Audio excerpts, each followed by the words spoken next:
이명이덕이 있었으나 불행조사하고 광평은 나이 지긋하였으나 수양 안평에 비길 수가 없는 인물들이요. 평원, 영흥은 아직도 20세 내외의 약관이니 장차 날개가 돋고 톱이 나면 몰라도 아직은 수양에 비기면 수리와 병아리 격이다. 그러면 안평이냐? 안평은 명망으로나 실력으로나 적어도 수양을 누를 만하지만은 그러할 뜻이 없으니 반드시 수양의 손에 없어질 것이요. 오직 하나 금성대군이 아직 30 미만이로되 기계로나 식견으로나 수양대군의 적수가 되려면 되겠지만은 그는 아직 나이 젊고 명망과 우익이 부족하다. 양녕대군은 여기까지 생각하고는 한숨을 쉬었다. 6대군 외에도 장남한 군이 여러 분 되지만은 별로 뛰어나게 잘난 이도 없었거니와 설사 잘난 이가 있다 하더라도 톱날 같은 대군들이 살아있는 동안 군으로는 궁중에서 성명이 없을 것이다.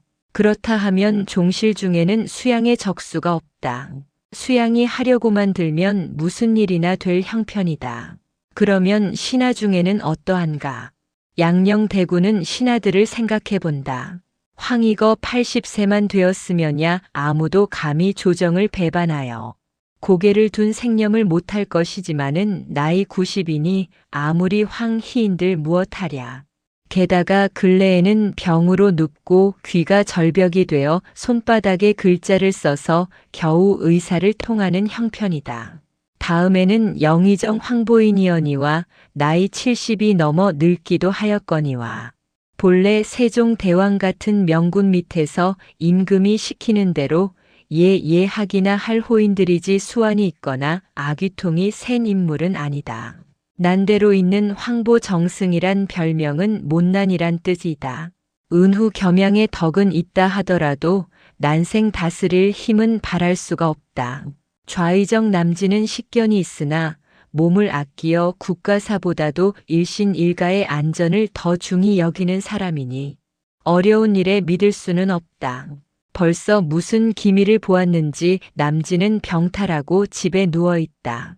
그러나 그 병이란 게 얼마나 한 병인지 알 수 없다. 그는 안평대군이 혼사 청하는 것을 거절하도록 조심하는 사람이다.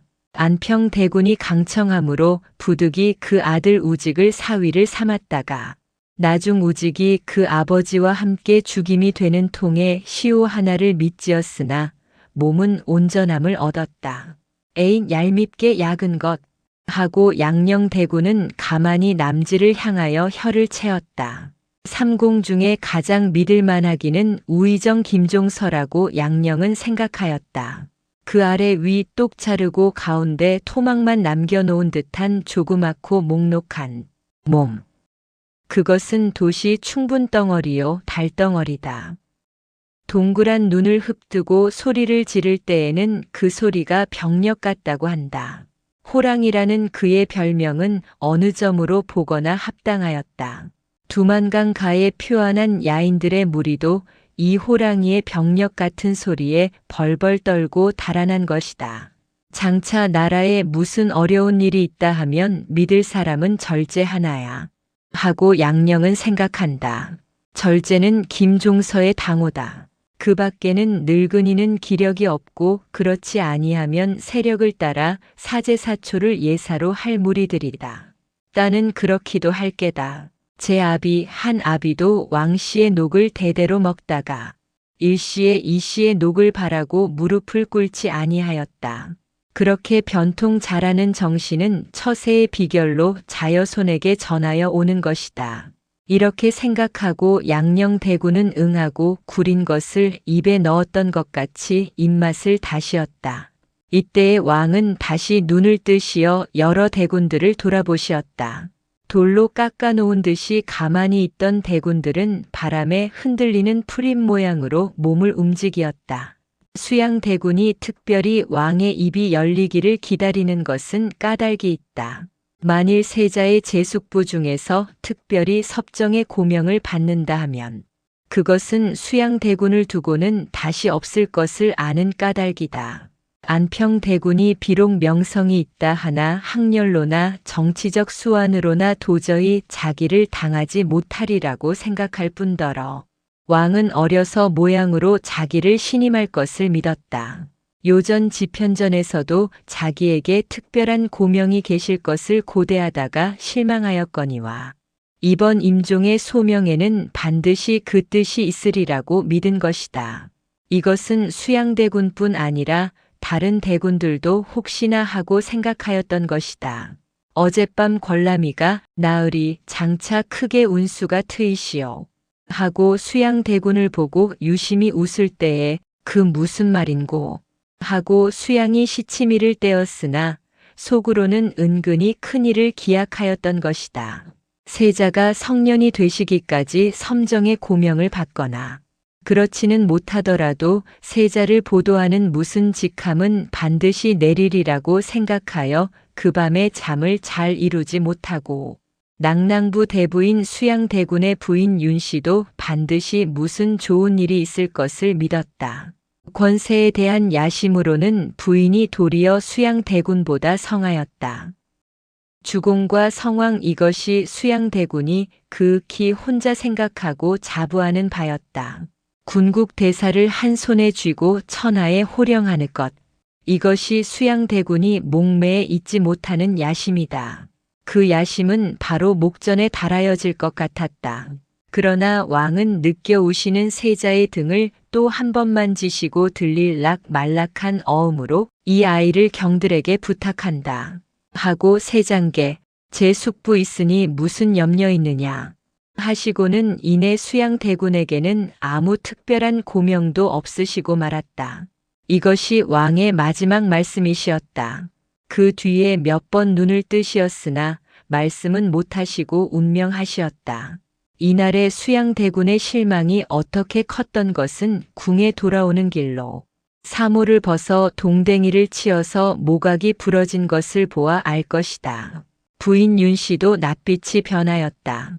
더구나 대군들이 입시하기 전에 벌써 영의정, 황보인 이하에게 보좌의 고명이 계시었음을 들은 때에 수양은시안을 치며 통분히 여기었다. 큰 기회는 가버리었다. 지금껏 마음에 그리었던 공중 누각은 무너져버리고 말았다. 수양대군 궁사랑에서 대군이 궁중에서 돌아오기를 기다리고 낮잠을 자고 있던 권람이가 밖에서 떠들썩하는 소리에 잠을 깨어 머리맡에 놓인 냉수 그릇을 잡아당기어 벌컥벌컥 들이켜고 가만히 귀를 기울이었다. 안으로 대군의 성난 소리가 들리었다. 틀린 게로군 하고 권람은 혼자 픽 웃었다. 그렇게 자존심 많고 성미 급한 수양대군이 궁중에서 실망하고 분통이 터지는 양이 눈에 보이는 듯 하였다. 그것이 우스웠다. 그러나 자기가 나설 날이 왔다. 만일 쉽사리 권세가 수양대군의 손에 돌아올진된 자기는 수양대군에게 아무 공로도 세우지 못할 것이다. 그러나 이로부터 자기는 수양대군의 가장 기난 사람이 될 것이라고 권람은 혼자 기뻐하였다. 안으로서는 수양대군이 또 한 번 소리 지르는 것이 들린다. 아마 꾸준 어떤 궁인이 애매한 분풀이를 당하는 모양이다.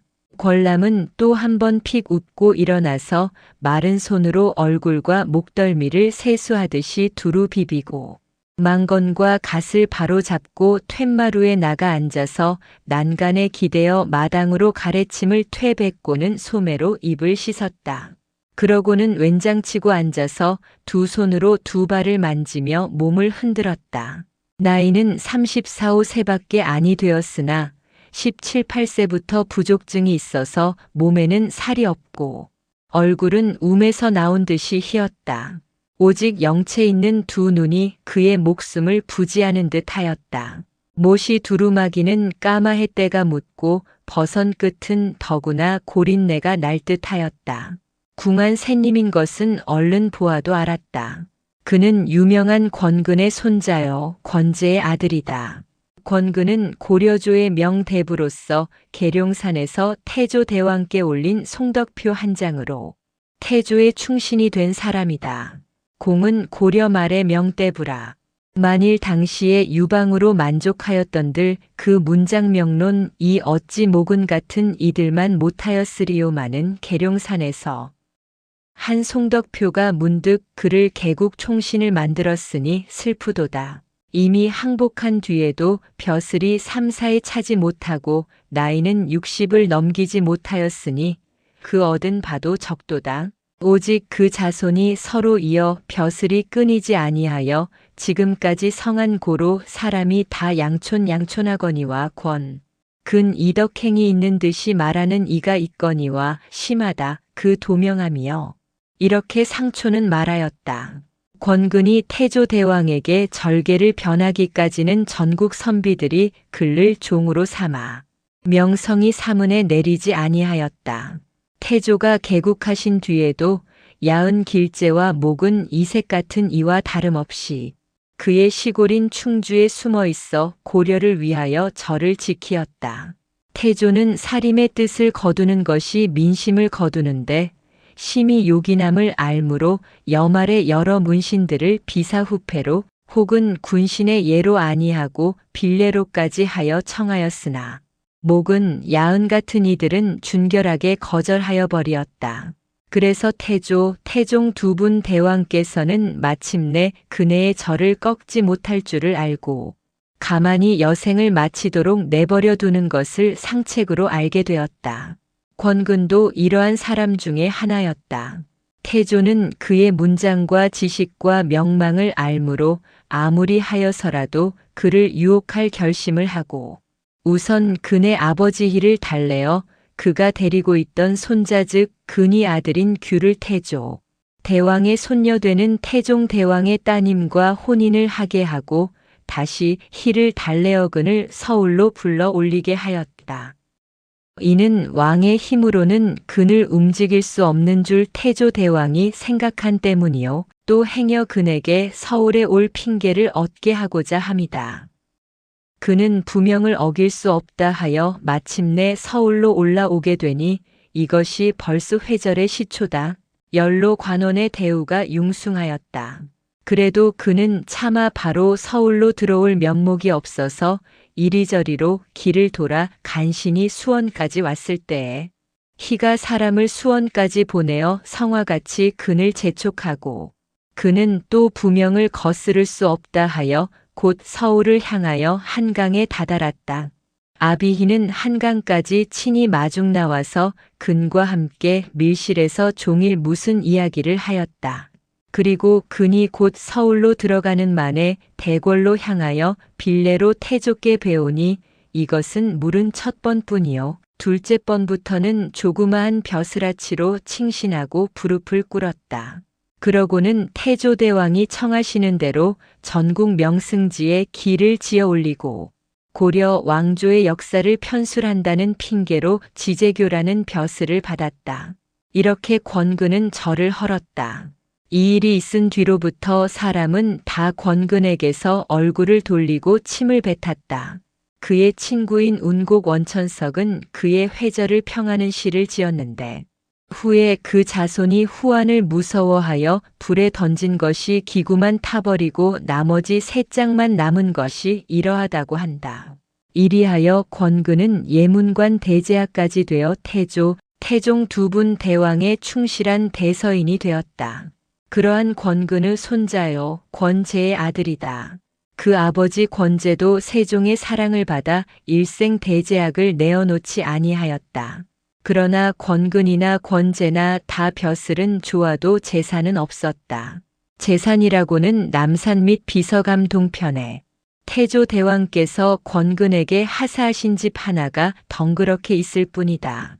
이 집은 찾아오는 사람 없기로 유명한 집이다. 권근이 한 번 절개를 굽히어 전국 선비가 고개를 돌린 뒤로부터 권근을 이 집에 찾는 사람이 없었다. 충주 모옥에는 문전여 시하더니 장안, 갑제에는 찾는 이가 없다고 세상은 권근을 비웃었다. 아무리 왕의 세력이 커도 인심은 어찌할 수 없었다. 장안의 벼슬하는 사람들 치고 누구는 고려 왕씨의 신하 아닌 이가 있으리요마는 다른 사람. 회절한 것은 그다지 심히 책망함이 없으면서 하필 권근을 책망함이 그리 심한가. 그는 두 가지 이유가 있다. 첫째는 세상에서 평소에 권근에게 바라던 바가 큰 것이다. 비록 대세가 다변한 뒤에 그가 등려극로 천운을 만호할 수는 없다 하더라도 모든 권세와 유혹과 위협을 물리치고 하늘은 무너질지언정 끝끝내 고절을 지키다가 죽기를 바랐던 것이다. 둘째는 그가 예사 정치가나 관료가 아니요 천하의 대의명분을 가르치던 사람인 까닭이다. 머리 허연 양촌이 의리를 말한다면 하고 운곡이 빈정된 것이 이것을 가리킨 것이다. 이런 연유로 남산 및 권근의 구택인 후조당은 권근의 생전에도 친구 아니 찾기로 유명하였거니와 그 아들 권제도 대제학이라는 맑은 벼슬을 하기는 하나 지편전에서는 잘 고개를 들지 못하였고 세상에서도 될 수 있는 대로 널리 교제하기를 꺼려 여전히 그 집은 찾는 사람 없는 일종의 흉가가 되었었고 또 그 아들 권람에 이르러서는 더욱 그러하였다. 권람으로 말하면 권근의 손자라. 권근 때부터 3대나 지났으니 세상이 권근의 일을 잊을 만도 하건만은 그렇지를 아니하였다. 전하고자 하는 공명은 곧 잊혀지어도 잊어주었으면 하는 허물은 전하는 것이다. 권람도 재주 있고 글 잘하고 하건만은 선비를 틈에 끼어지지를 아니하여 매우 고격하게 살았다. 그뿐더러 세종께서 병환이 계시어 정사를 친히 보시지 못하게 된 때로부터는 권람을 권근의 손자라 하여 특별히 끌어올릴 사람도 없고 또 웬일인지 나이 35세나 되도록 과거에는 연하여 낙제를 하게 되어 권람의 신세는 더욱 궁하게 되었다. 그 친구 서거정 이일직 옛날 맹교가 낙제를 하고서 출문중 유예하니 수의천지관 고하여 몸 둘 곳이 없는 듯이 슬퍼하더니 자네 지금 신세가 꼭 그러이 그려 한 적이 있었다. 그 말에 권람은 웃으며 팔짠걸 어찌하나 하고 태연하였다. 권람은 결코 녹록한 장부가 아니라고 서거정이 탐복하였다고 한다. 권람은 별로 찾아오는 사람도 없고 또 찾아갈 곳도 없어서 자기 집인 후조당 벼랑 위에다가 조그맣게 초당 채를 짓고 소한당이라고 부르고 거기서 혼자 글 읽기로 일을 삼았다. 이 소한당은 후일에 세조대왕이 임행한 일까지 있은 곳이다. 그러다가 어찌어찌하여 수양대군과 사귀게 되어 저주 수양대군 궁에 출입하게 되었다. 피차의 뜻이 맞아 수양대군은 때때로 국노를 시키어 남산골권 생원댁에 시량을 보내었다. 권생원이라 함은 물론 권람을 가리킨 것이다. 이번 문종 대왕 임종의 소명이 내렸을 때에도 수양대군은 권람에게 미리 말을 하였고 권람도 그 하회를 기다리노라고 사랑해서 낮잠을 자고 있던 것이다. 이윽고 수양대군이 장이 불쾌한 얼굴로 사랑으로 나왔다. 원체 기골이나 몸집이나 남보다 크니지만은 무슨 일에 성이 나서 밖으로서 들어올 때에는 몸이 더 커지어 방에 그득 차는 듯 하였다. 권람은 일어서서 읍하여 대군을 맞으며 벌써 대권에서 나오이었소. 상감 환후 어떠하오시니까? 하고 슬쩍 눈치를 살피었다. 수양대군은 상감 환후에 대해서는 대답도 없고 늙은 것들한테 보좌의 고명을 내립시었다네. 하고 아랫목에 앉는다. 늙은 것들이라시니 누구를 말씀이오니까?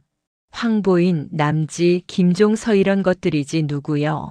황보인은 영의정이요, 남지는 좌의정이요, 김종서는 우의정이니 삼공이 보좌의 명을 받잡는 것이 당연하지 아니하오니까. 하고 권람은 슬쩍 한번 수양대군의 비위를 건드리고 하이가 어찌 되는가 하고 수양의 뒤룩뒤룩하는 눈자위를 본다. 수양은 벌떡 일어설 듯이 몸짓을 하며 이 사람 자네마저 그런 소리를 한단 말인가. 자네마저 그 늙은 것들의 편당이란 말인가. 그따위 귀신 다 된 것들이 무엇을 한단 말인가. 하고 소리 지르며 펄펄 뛴다.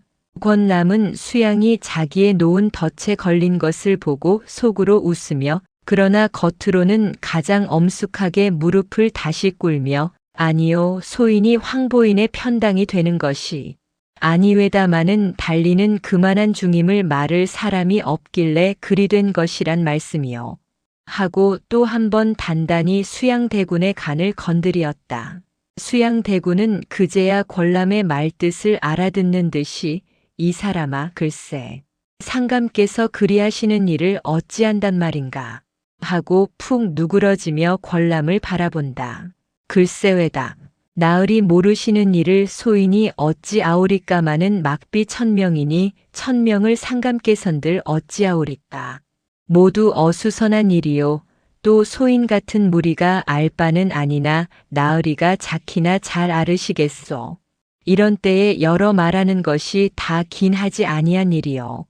또 소인 이 소간사도 좀 있으니 소인 물러가오. 하고 권람이 벌떡 일어나서 읍하고 물러나가려 한다. 권람의 말이 황당해서 무슨 소린지 알 수는 없으나 그래도 무슨 깊은 의미가 있는 것을 수양이 모를 리가 없다. 1000명을 상감께선들 어찌하랴 하는 말이 수상하였다. 또 겉으로는 아무렇게 구는 듯한 권람의 이런 일동에는 다 무슨 의미가 있는 줄을 수양대군은 미리부터 잘 알거니와 오늘은 특별히 권람의 말이 무슨 참언같이 들리었다. 이 사람 안께 아니요 일후 또 오지요. 수양대군의 만류도 묻지 아니하고 권람이가 부득부득 신을 씻는 것을 보고 성급한 수양대군이 참다 못하여 벌떡 일어나서 권람의 소매를 끌어당기어서 정경이 오늘 내가 꼭 자네를 붙들어야만 할 일이 있네. 안다. 정경은 권람의 자다.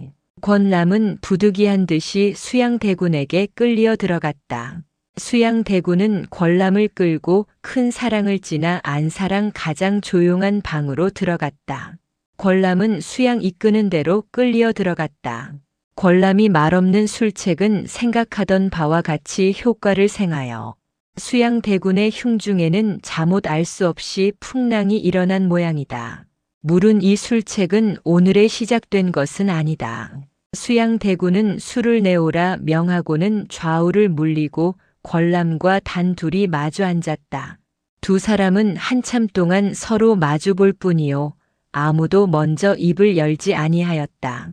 수양대군은 권람이가 먼저 입을 열기를 바랐으나 권람은 아주 무심한 듯이 벽에 걸린 서화와 활과 전통, 검 등 속을 이것저것 돌아보고 있었다. 그렇다고 권람이가 진실로 무심할 리는 만무하다. 다만 수양대군의 비위를 가장 힘있게 건드리어 성급한 그의 오장이 부글부글 끓어오르기를 기다릴 뿐이다. 장차 조선 팔도를 흔들려는 큰 뇌성 병력과 폭풍 광랑이 지금 이 자리에서 비롯는 것이다. 벽상에 걸린 활시위가 스르릉 우는 듯한 것은 듣는 사람이 헛들음인가. 여보게 자네가 내게 할 말이 있지 아니한가. 있거든 하게. 하고 수양대군이 마침내 입을 열었다.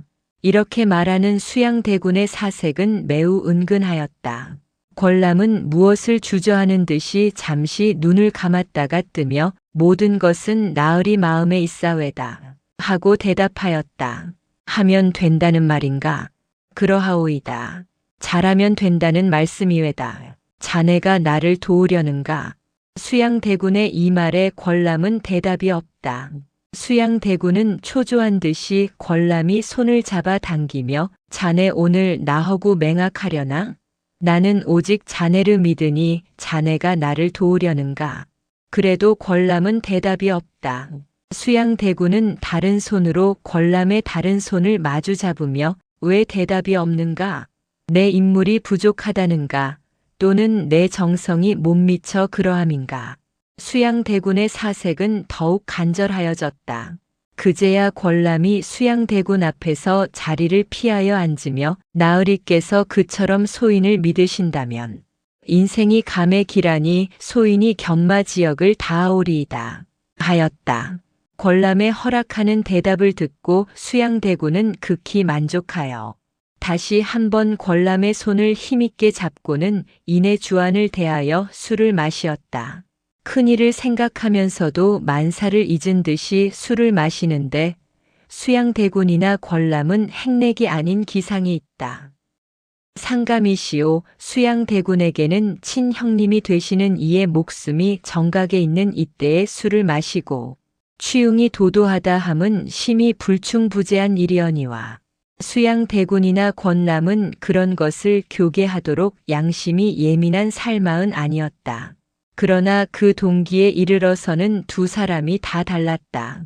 수양대군은 충효 같은 것은 남이 내게 대하여 가지기를 바랄 것이 지만은 내가 남에게 대하여 가질 것은 아니라고 생각한다. 그런데 권람은 충효란 것은 할 형편이 되면 하여도 좋고 못할 형편이 되면 말아도 좋은 것 같이 생각한다. 이를테면 충효란 술과 같은 것이다. 먹어도 좋고 안 먹어도 좋은 것이다.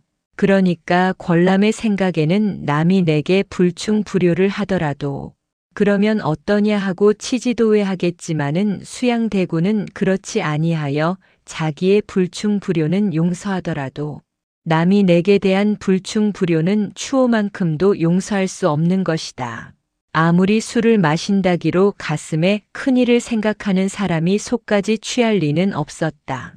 그래서 겉으로 취한 눈을 무심히 굴리는 듯 하면서도 피차에 서로 저편의 눈치를 엿보고 일시에 해악같이 나오는 말 한마디에서도 피차의 속을 들여다보려고 칼날 같은 마음이 저편의 가슴 깊은 속으로 들락날락하는 것이다. 무릇 큰일을 하는 법이 선살후생이요. 먼저 살아는 후에 생하는 법이외다. 죽이는 일이 처실 이외다. 꼭지를 먼저 따는 것이지요. 나으리께서 사냥을 아시니 만사가 사냥과 같습니다. 먼저 몸을 숨기어 가만히 엿본 뒤에 분명히 겨누어 번개같이 활을 당기는 것이요. 살이 맞은 뒤에는 크게 소리를 치는 것이요. 이러한 말을 권람이가 수양대군에게 한 것도 물은 취답에 섞였었다. 이런 기회 저런 기회에 지나가는 소리를 한마디씩 권람이가 던지면 수양대군은 듣는 채 많지 않은 동안에다 귀담아 듣는 것이다. 위선 몇 사람을 죽일 것, 죽일 때에는 꼭지 되는 큰 사람부터 먼저 할 것 죽이되 가만히 죽이고는 질풍같이 몰아들어갈 것. 이런 뜻을 수양대군은 권람이가 지나가는 말로 던지는 말 속에서 다 알아들었다. 그뿐 아니라 그 먼저 죽여야 할 꼭지가 김종서인 것까지 이 자리에서 모르는 결의 말이 다 되었다. 수양대군은 처음에는 황보인을 죽일 사람이 꼭지로 알았었다. 황보 이 영의정이니 그렇게 생각하는 것이 당연한 일이다. 이에 대하여 권람은 양호유한이란 말을 슬쩍 한마디 던지었다. 김종서의 별명이 호랑이이다. 이만하면 수양대군은 김종서가 죽일 사람의 꼭지란 뜻을 알아들었다. 실상 무섭기는 김종서 하나다. 점점 이야기가 노골하게 되어 서로 꺼림이 없이 된다. 이 일에는 세 가지 사람이 있어야 하오. 첫째는 모략 있는 사람이요. 둘째는 용력 있는 사람이니 이 두 가지 사람은 일을 이루는 데 쓰오. 그러나 일이란 이루기보다도 지키기가 어려운 것이요. 수성이 창업보다 어렵다는 것이 일을 두고 잃은 것이요. 그런데 모사와 용사는 창업에 쓰지만은 수성지제는 따로 있는 것이요. 하며 어떠한 사람을 구하여야 할 것도 말하였다. 모사야 자네를 두고 달리 구하겠나마는 용사와 치평지제는 어떻게 구할꼬? 이것도 자네 방촌에는 있을 것이니 아끼지 말고 말아소. 하고 수양대군은 다시 권람의 손을 잡았다. 수양대군의 말에 권람은 나으리 하시는 바에 소인 같은 썩은 선비가 무슨 모략이 있으리까. 그뿐 아니라 매양 몸이 성치 못하니 모든 일이 다 귀찮을 뿐이외다. 남산 밑에 가만히 누워있는 것이 소인의 일이외다. 이런 말로 한번 슬쩍 몸을 빼었다. 그 웬 말인고. 자네는 천하호걸이 많이 교유하니까 사람을 많이 알 것이니 내게 말을 하게.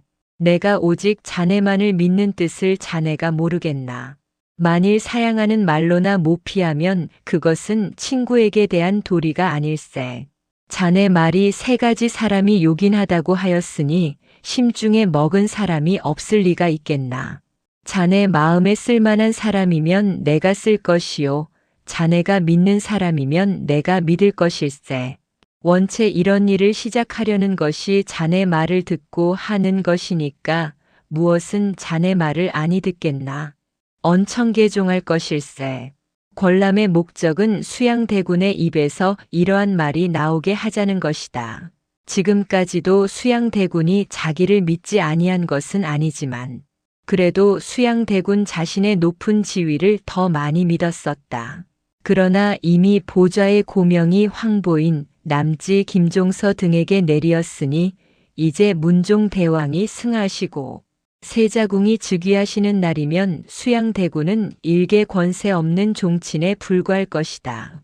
어제부터는 수양대군은 자기 지위를 지혜와 힘으로 획득할 길밖에 없으니 이리 되면 권람은 수양대군에게 있어서 가일중 중요한 인물이 되는 것이다. 이런 관계를 수양대군의 입으로 한번 선언하게 하는 것이 권람 자신의 지위를 확립하기 위하여서나 장차 일을 하여 갈 때에 자기의 말이 수양대군에게 큰 위력이 되기 위하여서나 기묘하다고 권람이 생각하였던 것이다. 이를테면 수양대군은 완전히 권람의 수중에 쥐어진 것이다. 이만하면 권람도 만족이다. 권람의 눈앞에는 자기의 부귀가 번쩍번쩍 빛나는 듯 하였다. 나으리가 그처럼 소인을 믿으시니 소인도 생각하는 바를 아뢰오리다. 첫째 모략 있는 사람으로는 한명회만한 이가 없소이다. 하는 권람의 말에 수양대군은 한명회, 그 네 아들인가? 하고 묻는다. 한상질의 손자오이다. 나이는 몇 살이나 되었나? 지금 38비회다. 무슨 벼슬을 하나? 경덕궁직이요. 경덕궁직? 하고 수양대군은 이 사람아 나이가 38배 벼슬이 겨우 궁직이야? 허허허 하고 대소하기를 그치지 아니하였다. 권람은 정색하고 수양대군이 웃기를 그치기까지 가만히 있었다. 수양대군은 한참 웃다가 권람에게 대하여 미안한 생각이 나서 웃음을 그치고 그래 그 한 무슨 횡가가 그렇기영 모략이 용하단 말인가. 자네가 그만큼 칭찬하는 것을 보면 엄연하겠나마는 어떻게 출세가 늦은가 하고 아직도 수양대군의 입 언저리에는 억지로 누른 웃음이 ንም실거리고 남아있다. 권람은 그제야 말을 이어 한생의 재주는 옛날 관중에나 비길까 지금에는 비길 사람이 없소이다. 나으리가 만일치 평대업을 하시려거든 한생이 아니면 불가하외다 하였다. 수양대군은 곧 송도에 사람을 보내어 한명회를 불러올리라 하고 다시 권람을 향하여 지금 공경으로 있는 사람 중에는 쓸만한 사람이 없을까? 우의정 김종서 한 살마이요. 하지만은 김종서는 호랑이니까 호랑이는 길드는 법이 없소이다. 정분이가 있으나 무해무익하니 말할 것 없고 혹 반연이인 의시거든 정인지를 끌어보시겨오. 첫째 인지는 명나라 대관 중에 안면이 넓고 지편전에도 최항 이하로 인지의 당여가 있으니 끌어둘만 하외다. 인지가 내게로 끌릴까?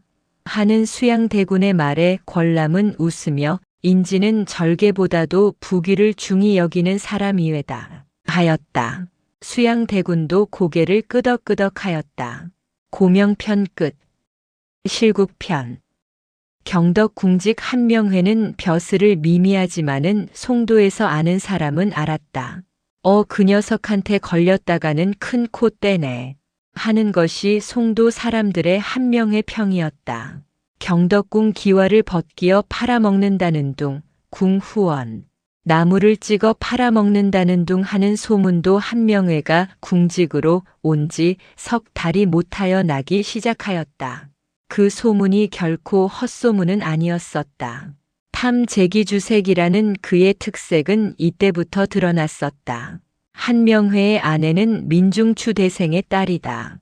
민대생의 사위가 넷이나 되는 중에 셋째인 한명회는 다른 동서들에게 업수히 역임을 받는 것은 말할 것도 없거니와 그 장모 되는 민대생 부인도 다른 사위와 같이 귀해하지를 아니하고 매양쓴 외 보듯하였다. 명회가 이렇게 장모와 동서들에게 푸대접을 받은 까닭은 여러 가지 있거니와 그 중에 가장 중요한 것은 그의 용모가 괴상하게 생긴 것이다. 한명회는 그 어머니가 잉태한 지 7달 만에 나왔다. 그 어머니가 명회를 잉태하고 그가 나기까지 7달 동안을 죽도록 신고하여 말하자면 더 참을 수 없어서 7달 만에 질에 낳아버린 것이다. 낳은 것을 보니 사람의 새끼 비슷하기는 하나 사체 유미 형성이라 하도록 아직 사람 꼴이 되지를 아니하여서 그까진 것을 젖을 먹이려고 애쓸 것도 없이 내다가 버리자고 하는 것을 그 집에 있던 할멈 하나가 주워다가 솜에 싸서 더운 방 속에 두어 길러내었다고 한다. 명신록을 보면 시생월수년 방시성형이라고 하였으니 난지 2, 3년이 지나서야 비로소 사람같이 형성이 되었단 말이다. 그러하던 것이 자라서 한명회가 되었다. 얼굴이 아래가 펴지고 위가 빠르고 코가 크고 눈은 크나 사팔뜨기요. 머리는 뾰족하게 잡아 뽑은 듯 하였다.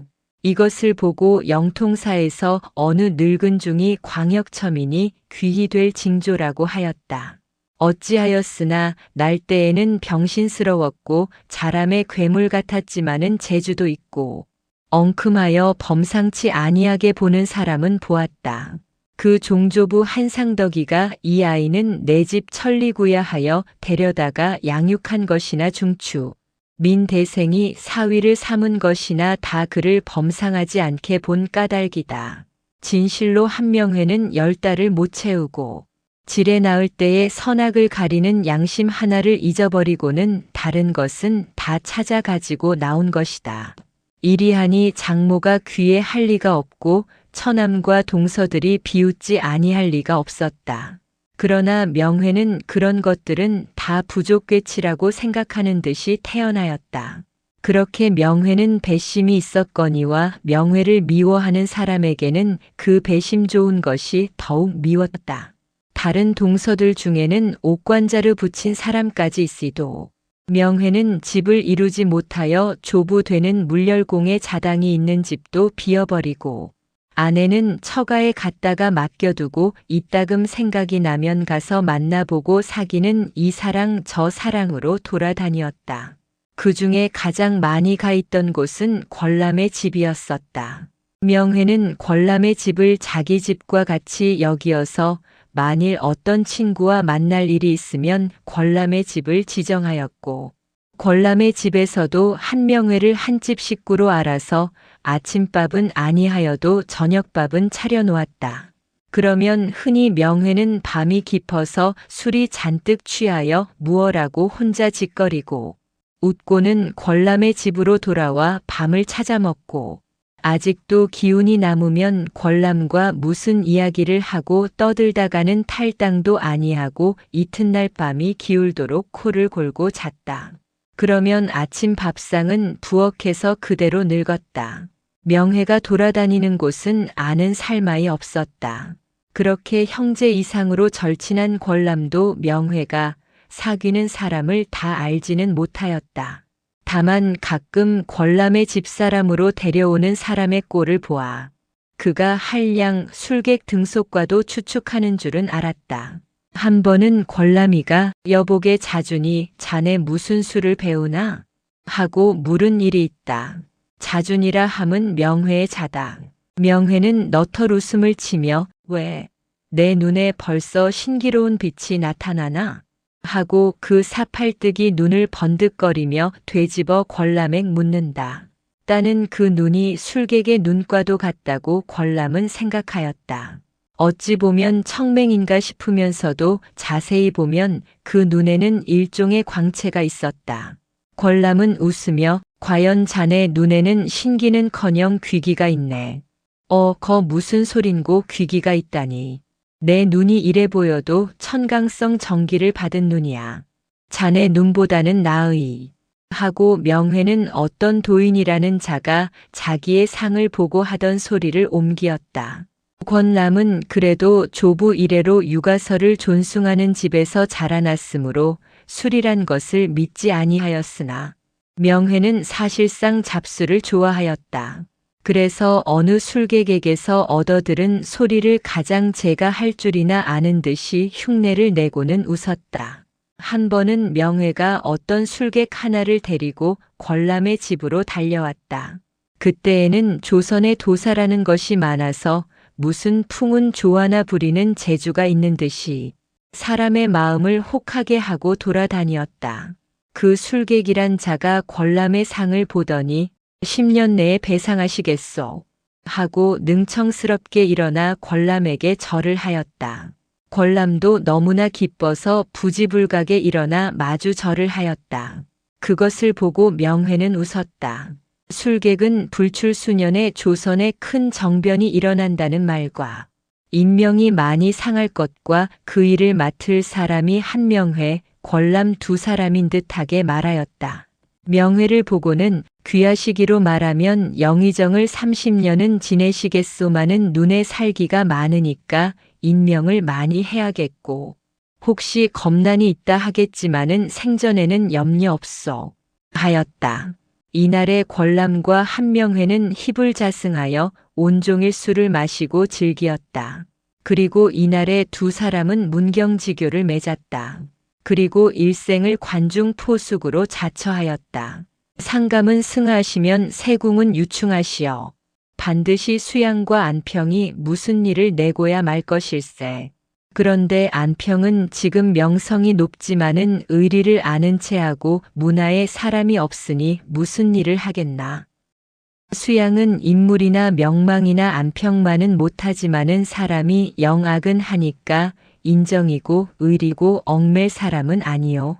자네와 나와 우리 둘만 붙으면 반드시 성사가 될 것일세.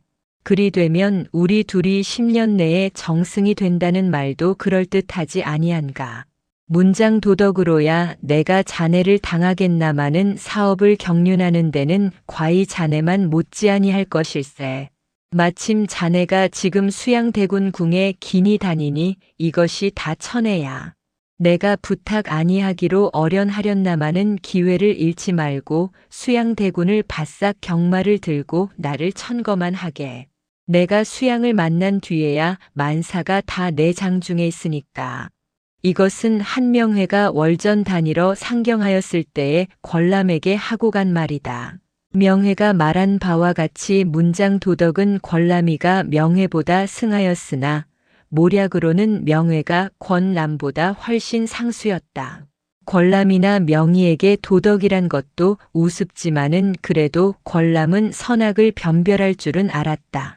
어떤 것은 인정에 맞는 일이요. 어떤 것은 인정에 맞지 않는 일이요. 어떤 것은 세상에서 옳다고 하고 어떤 것은 세상에서 마땅하지 못하게 여길 것임을 잘 알았다. 다만 그까짓 것을 그다지 요긴한 것으로 알지 아니하였을 뿐이다. 그렇지만은 명회는 전혀 선악을 별별하는 양심이 없다. 그에게는 오직 욕심과 그 욕심을 달하려는 한량 없는 꾀가 있을 뿐이었다. 어느 놈의 돈을 먹으리라 하면 반드시 먹었고 어느 계집을 내 것을 만들이라 하면 반드시 만들었다. 그래서 정보의 섬해가 자색이 있는 줄을 알고는 곧 정보와 친한 체하여 마침내 그 섬해를 첩으로 얻었다. 그것도 석 달 안에. 그러고는 충신 정몽주의 손녀를 첩으로 삼았노라고 제백안에 대언장담하였다. 썩은 선비들이 충신이라 떠들고 종사라고 존중하는 정몽주의 손녀를 첩으로 삼아 그 이름을 짓밟는 것이 쾌하였던 것이다.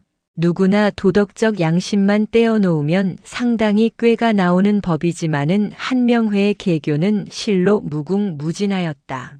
그는 체면이라든지 선악이라든지 인정이라든지를 전연히 몰아볼 줄 모르기 때문에 아무려한 짓이라도 목적을 위하여서는 가리지 아니하였다.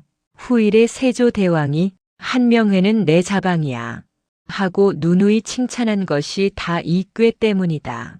그러므로 사람을 사귈 때에도 그는 도덕 있는 사람을 구하지 아니하였다. 상놈이거나 깍정이거나 도둑놈이거나 죄인이거나 어떠한 사람이든지 자기의 욕심을 달하기에 필요하다고만 생각하면 사귀었고, 필요만 하면 도덕 있는 삶아이라도 사귀기를 사양하지 아니하였다. 지편전 여러 학사들 중에 후일에 가장 상저한 이는 신숙주였었다. 그것은 신숙주가 도덕지사인 까닭은 물론 아니요. 도리어 그가 목적을 위하여서는 수단을 가리지 아니하는 것이 자기와 서로 합하였던 까닭이다. 명회가 경덕궁직으로 있을 때에도 그의 곁을 떠나지 아니하고 따라다닌 사람 셋이 있다. 그것은 양정과 유수와 이문이다. 세 사람은 다 골격이 장대하고 여력이 과인하여 모두 고향에서 사람께나 때려 죽이고 혹은 옥을 깨뜨리고 혹은 대로변에서 행인을 엄습하여 돈을 빼앗아 먹고 살던 무리다. 그들은 한 명회가 두오하여 숨겨주는 은혜를 감격하여 죽기로써 명회의 명에 복종하기를 맹세하였다. 그 중에도 이문 한 사람은 명회의 구종이 되어 상시에 명회의 시중을 들고 양정, 유수 두 사람도 명회가 가는 곳이면 그림자 모양으로 따라다니다가 만일 어느 누구가 명회를 건드리려고나 하면 맹호같이 내달아서 그 사람을 반주검을 만들었다. 송도 사람들이 명회를 무서워하는 것은 그의 뾰족한 머리나 사팔뜨기 눈이 아니요 실로 명회의 곁을 떠나지 아니하는 흉물 세 사람이었다. 명회도 세 사람에게는 극진하였다.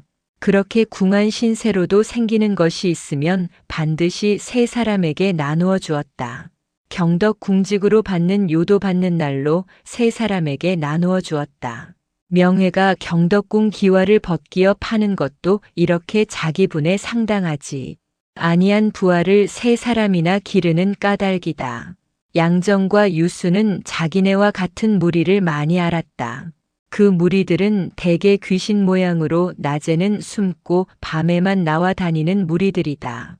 다 살맞게나 죽이고 포도청 출입을 예사로 아는 무리들이었다.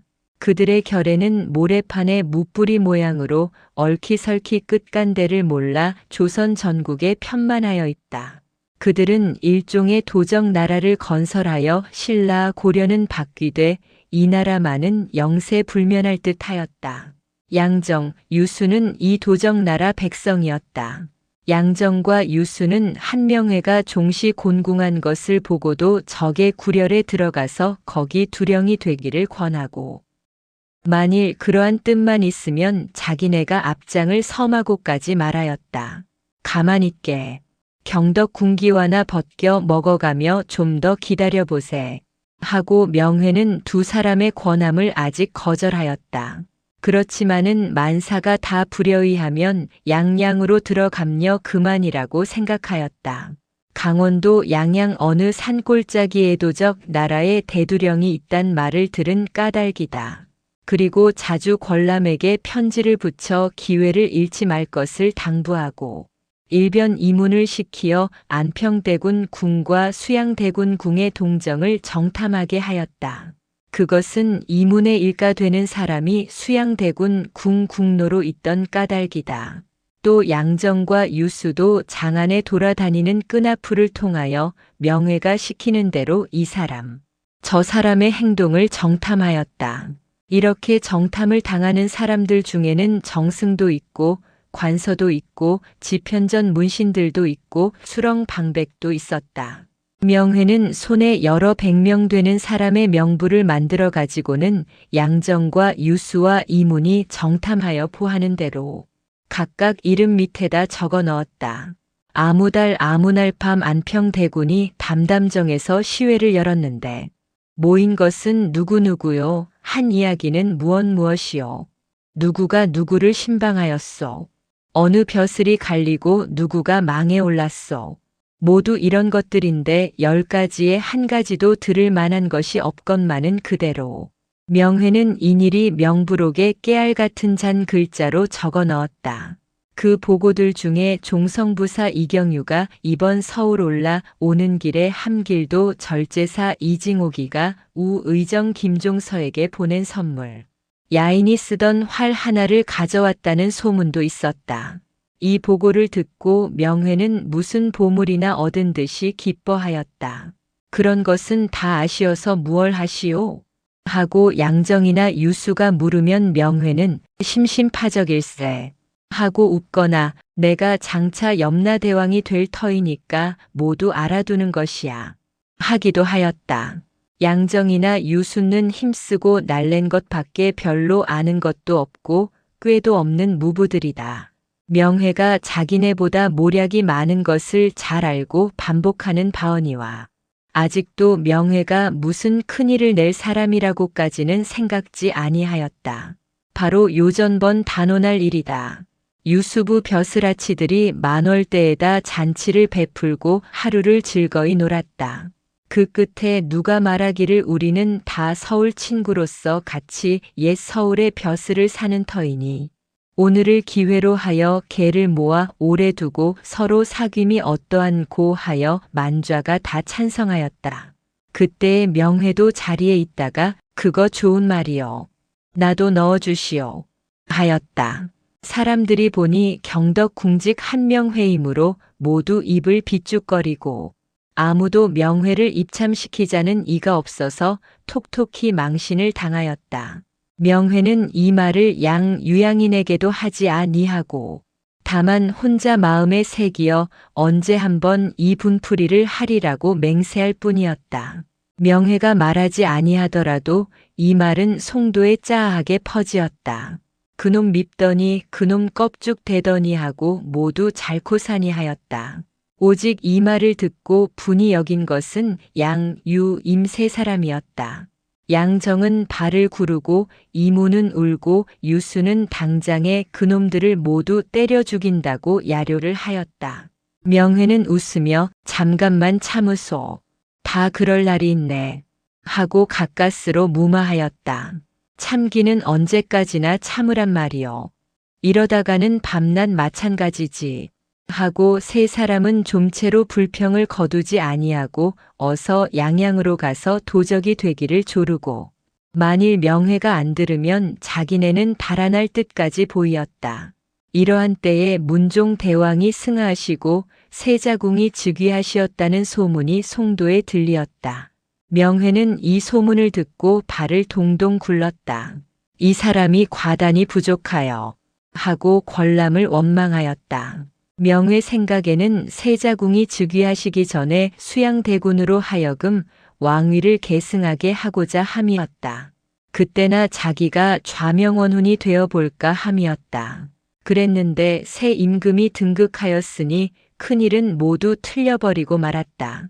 내가 서울에만 있었다면 이렇게는 안 되는걸 하고 명회는 이를 갈았다. 세자궁이 즉위하기 전에 수양대군을 들여앉히기는 용이한 일이지만은 한 번 세자가 왕이 된 이상 그 왕이 승하시기 전에 왕을 바꾸기는 여간 어려운 일이 아니다. 까딱 잘못하면 역적이 되고 마는 것이다. 명회는 차라리 도적 속에 들어가 전국에 있는 도적의 무리를 몰아가지고 한번 설레어 보다가 잘 되면 조선 왕이라도 한 번 되어 복 못 되더라도 일신이 안락하게 살아볼까 하고 양정과 유수를 불러 도적의 일을 자세히 물어보았다. 양 유양이는 인제야 명회가 바른 길로 들어가려 하는 것을 기꺼하여 자기네가 아는 대로 도적에 관한 이야기를 하고 도적의 대두목이 되면 서울 장안에 고루 거각에 앉아서 처첩디도 거느리고 영화를 누릴 수가 있다는 말을 하여 명회의 비위를 끌기를 힘썼다. 그렇지만은 정승, 판서의 높은 벼슬, 이를테면 이조판서, 병조판서의 푸른 서슬, 영의정, 좌우의정까지는 못 바라더라도 의정부 좌우 찬성에 높고 귀함, 그 좋은 권세, 이런 것을 단념하기가 심히 어려웠다. 그래서 하룻밤을 이럴까 저럴까로 세우고 새벽에 편지 한 장을 닦아 이문을 주어 성화같이 서울권 람에게로 보내었다. 그 편지에는 이러한 구절이 있었다. 시세 이와 같고 안평대군이 임금의 자리를 엿보니 화란이 일어날 것이 아침이 아니면 저녁이라. 그대 홀로의 생각을 못하는가. 화란을 평정함엔 제세반란에 힘이 있는 임금이 아니면 불가하거늘 수양대군은 활달함이 한 고조와 같고 영무하기 당 태종과 같으니 1000명이 있는 곳을 소연히 알지라. 이제 그대 가까이 모시거늘 어찌 종용이 건백하여 늦기 전에 결단케 하지 아니하나뇨. 이 편지를 보면 명회는 분명히 조금도 꺼림도 없이 수양대군으로 하여금 왕위를 찬탈하게 하기를 권한 것이니 이것은 권람도 감히 발설 못한 바요. 수양대군도 감히 자주 생각하지 못한 바다. 명회는 권람이가 이 편지를 반드시 수양대군에게 보일 것을 알고 수양대군이 이 편지를 보면 반드시 크게 구미가 동하고 기뻐할 줄을 안다. 그러므로 이 편지는 권람이가 보기 위하여 하느니보다 수양대군이 보기 위하여 한 것이다. 얼마쯤 만시지탄이 없지 아니하지만은 지금부터라도 수양대군을 충동하는 것이 자기의 욕심을 달하는 길이라고 믿은 것이다. 수양대군을 한 고조와 당 태종에 비긴 것은 다만 아첨뿐이라고만 할 수 없으나 안평대군이 신기를 엿본다고 한 것은 전혀 명회가 지어낸 말이로되 수양대군을 움직이기에 가장 큰 힘이 있는 말이다. 첫째는 수양대군이 안평대군을 미워하는 심리를 이용한 것이요. 둘째로는 수양대군이 거사할 좋은 팽개를 장만하여 드린 것이다. 안평이 신기를 엿보기로 부득이하여 수양대군이 일어나서 새 임금을 옹호하는 팔을 안평대군의 당으로 몰아 없애버리고 수양대군이 정권을 잡는 날이면 일은 7분이나 성공이 되는 것이다. 그 후사는 더 되면 좋고 안 되더라도 한명회가 이조판서 한 자리는 떼어놓은 당상이라고 생각한 것이다. 안평이 애매하지만은 나 같은 사람을 만난 것이 팔자이지 하고 명회는 혼자 웃었다. 이 편지를 주어 이문을 서울로 떼어보내고 명회는 자모신기가 불평하였다. 이 편지는 최후 수단이다. 말일 이 편지에 무슨 향기로운 회답이 없으면 자기는 영영 궁직으로 늙어 죽을 수밖에는 없는 것 같았다. 나이 벌써 38, 40이 근당하였으니 이제 다시 과거를 보러 다닐 면목도 없을 뿐더러 글 짓기는 본래 싫어하는 데다가 그것도 놓아버린 지가 오래여서 붓대를 들면 골치부터 먼저 아프니 제 힘으로 과거에 급제할 가망도 없고 그렇다고 조정에 자기를 알아 남행으로 원한 자리라도 시켜줄 사람도 없으니 인제는 꼼짝없이 일생을 망쳐버리고 만 것이다. 정당한 길을 밟으려면 경덕궁직으로 그냥 있어서 어떻게 좋은 기회를 기다리는 것이 좋지만은 그것도 지나간 사오삭에 진절머리가 나고 말았다. 기왓장 벗기어 술값을 벌고 마루창 너를 뜯어볼 때일. 나무를 삶는 것이 겉으로는 웃고 하는 일이지만은 속으로는 그리 즐거울 리는 만무하였다. 더구나 지난 단오에 불효들한테 망신을 당한 뒤로는 송도라는 곳이 지긋지긋하였다. 길에 나서 다니면 모두 뒤로 손가락질하는 것 같았고 사실상 만월대 망신이 있은 뒤로는 송도 사람들은 명회를 미워하기만 하지 아니하고 멸시하기까지 하여 길에서 마주칠 때에는 분명히 비웃는 눈살을 보이었다. 송도 와서 소득은 정포은 선생의 손녀를 첩으로 삼은 것이어니와 그도 이렇게 일생을 궁하게만 산다 하면 귀찮을 것이다.